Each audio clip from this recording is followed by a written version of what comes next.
everyone, and welcome to the Upkeep for the week of March 25th, 2019. All the Magic news you need in 10 minutes or less. So first up, the Mythic Invitational is coming up this weekend, and we have a whole bunch of trailers and new info about it. Yeah, it looks, the new trailer is released. Teferi is kind of like kicking the whole thing off, and lots of epic shots of people winning tournaments that are definitely not Mythic Invitationals from the past. As this is the very first one. But what video do they have? Exactly. We also now know our lineup of the people who will be casting the event, which is pretty different from what people have been used to if they've been watching tabletop Magic tournaments. So the host of the whole thing is going to be Day9, who's a pretty famous streamer and has been streaming a lot of Arena recently. And he did tweet out that he will be the host for all of these Mythic Arena championships for the rest of the year. Oh, wow. So that apparently has been confirmed by him. Dragon Master Brian Kibler, another famous streamer, is going to be rocking the news desk. Coming back from the Hearthstone world. Yes, slowly pulling him back into the pool of magic. A familiar face, of course, Paul Cheon has been an expert at the quote-unquote old pro tours, and he will be in the expert role in this show as well. Yep, then we also have Alias V doing play-by-play. Yeah, she's a streamer from Canada, streaming a lot. She's got a very funny stream and should be a pretty great personality to listen to in the booth. Dave Williams and the pair-ups are going to be Alias V and Paul Cheon, and Marshall Sutcliffe with Dave Williams in the booth. And then we've got two new people here, even though Magic did tweet out and say Ellie Osley-Wood was not going to be able to make it to the championship, but then this is on their most recent thing, so I don't know what the deal is. As a reporter, and Becca Scott as a reporter. Becca Scott comes from Geek and Sundry, a very popular gaming YouTube channel, and Ellie, all I know about her, is that she's British.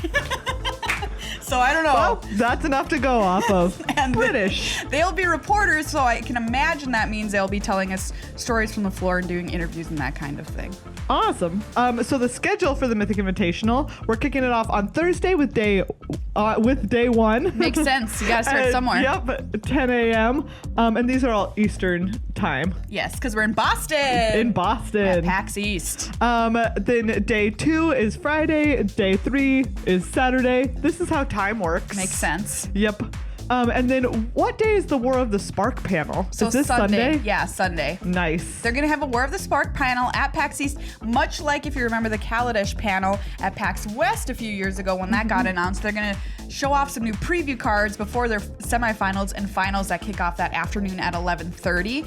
So the panel is going to preview 16 new cards. Wow, from War of the Spark. Very exciting. I am super, super pumped and hope to see some Planeswalker, whatever that means. Yeah.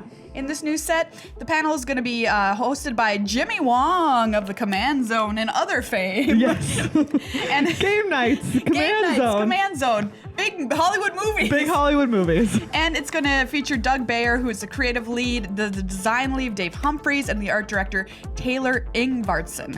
And if you want to know more about all of this, or just kind of check out in general what is Magic doing with this whole new esports world, you can go to mtgesports.com. They've got all of the profiles of the players in the Mythic Invitational this weekend. You can usually see if they're live streaming, which is pretty cool. Yeah. And a whole lot of other stuff about like the prize pool, payouts, etc., etc. Shiny new website. Yes. All right, so here's a tweet that Saffron Olive tweeted out a few days ago that was a quote from an interview that we had with esports director Bear Schmeidecker. So he said in this interview, quote, "We don't have plans to expand to other platforms," unquote, talking about Arena. Wow.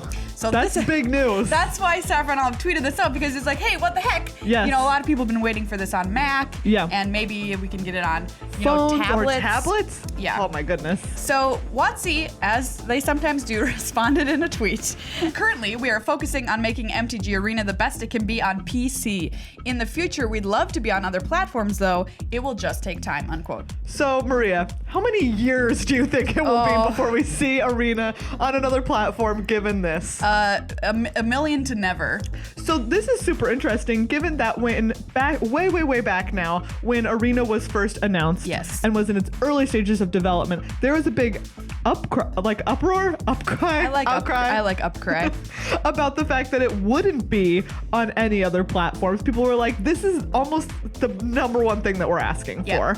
And when it was first announced as well, it said when it was going to be Exactly. released, it would be available on Mac. Yeah, kind of in response to that Yes. outcry. Yeah. And now they've just kind of been slowly walking that Yeah. back until now it's just sort of like, never.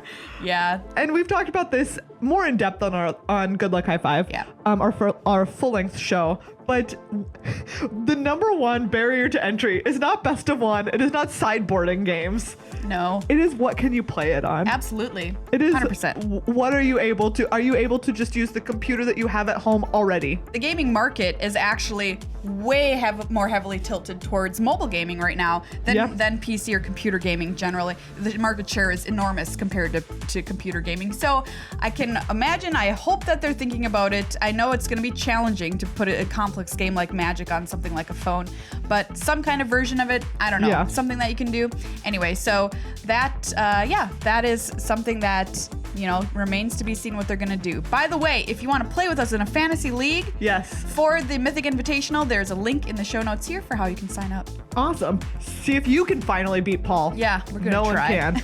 All right, moving on to Magic Online, a program that will make you say, that still exists? Wow, sick burn! Sick burn! There's a new Legacy Cube coming. It's been overhauled, and it starts on March 27th. If that's up your alley, you can go read that article. Yeah, dailymtg.com has a breakdown written by Paul, of all people, of what's been changing in Legacy Cube. The VSL playoffs, that's the Vintage Super League, begins this Tuesday on twitch.tv/magic at 5 p.m. PST. So if you like playing Vintage or watching Yes. the people who know how to play Vintage, check it out. You get to see some sick stuff happening. Also, the London Mulligan is coming to Magic Online on April 10th through May 1st. Yeah, so this is an opportunity for the pros to test the London Mulligan before they go do it IRL in London for the tournament after which it is named, Yes. coming up. And hopefully we'll get to see some data from this, just a little bit, how this affects, I have no idea. What's going to happen? No clue. So you'll No be one able to knows. test this on Magic Online coming up. Finally, there was not a Magic Fest this past weekend, but there was an SCG event, which was Team. Always super cool to watch. In first place were Christopher Miner, Freddie Crespo, and Joe Ambrosio with 4-color Loam in Legacy, Mono Red Aggro in Standard, and Mono Green Tron in Modern. Wow, Mono Green Tron. All right, getting even better, so they say, with the London Mulligan. Yep, and the second place team has a lot of recognizable names on Absolutely. it. Steve Rubin, Frank Scarron, and Peter Ingram. They were on Death and Taxes in Legacy, Mono Red Aggro in Standard. Ugh, get out. And Is It Phoenix? Hot new Modern deck in Modern. So yeah, congratulations to the team there at the SCG Team Open. Lots of cool stuff on the horizon for Magic. Mythic Invitational coming up. London Mulligan testing on Magic Online, which might give us some insight into what might potentially happen in London.